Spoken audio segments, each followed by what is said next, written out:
8 ને ભાગવાનું છે એટલે 8 નો ઘડિયો આપણને આવડવા જોઈએ. કયાને? 8 નો ઘડિયો. 8 નો ઘડિયો એટલે અહીંયા આપણે શું લખશું?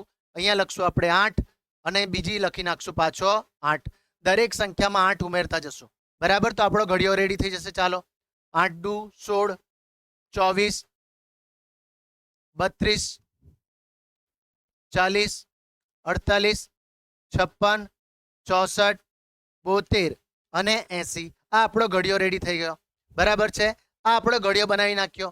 હવે પ્રક્રિયા આપણી ઈઝી થઈ જશે. ચાલો ગણતરી કરશું. 12 ની સંખ્યા છે 1, અંદરની પણ 1 પકડીએ તો અંદરની સંખ્યા 12 કરતા નાની છે એટલે એને 2 આંકડા બનાવવા પડે. પણ 2 આંકડા બનાવવા માટે આપણી પાસે એની સાથે કોઈ સંખ્યા છે જ નહીં.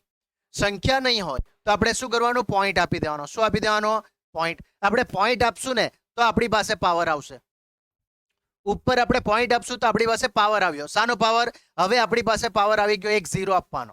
જે પણ સંખ્યા હશે ઘરના અંદર એને 1 0 આપણે આપી શકીએ. બરાબર, તો 1 0 આપણે આપી દીધો. હવે એ રકમ શું બની ગઈ? તો એ રકમ બની ગઈ 70.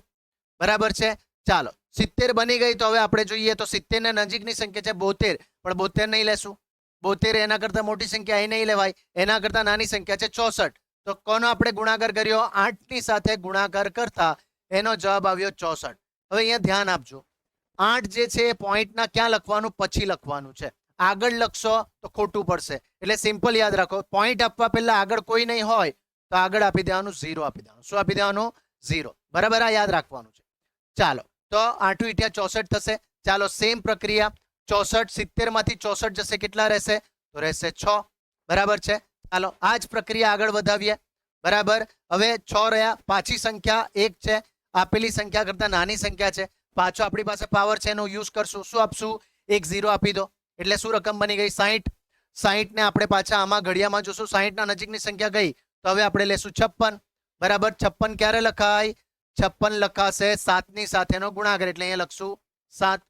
બરાબર છે, ચાલો તો 56 60 માંથી 56 જશે. બરાબર, બાદબાકી કરશું તો કેટલા આવશે? તો બચી જશે 4. 4 બચી જશે. બરાબર છે, ચાલો પાછી આપણે સંખ્યા જોઈએ તો 12 ની સંખ્યા કરતા એક સંખ્યા નાની છે. બરાબર, એ સંખ્યા નાની છે એટલે આપણી પાસે પાવર છે. 0 આપી દેશું. 0 આપી દીધો. ચાલો શું થશે હવે? તો 40 ના નજીકની સંખ્યા ગઈ, 5 ની સાથે ગુણાકાર કરશું તો 40 આવી જશે. તો અહીંયા લખશું આપણે 5. અહીંયા આપી દીધો આપણે 40. બાદબાકી કરશું તો આપણો જવાબ આવી ગયો 0 0. નીચે જવાબ આવી ગયો 0 0. એટલે આ જ આપણો છેલ્લો જવાબ. પાછળ ડોટ ડોટ ડોટ મૂકવાની જરૂરત નથી. બરાબર, એટલે આપણો જવાબ શું આવશે? તો આનો જવાબ આવશે.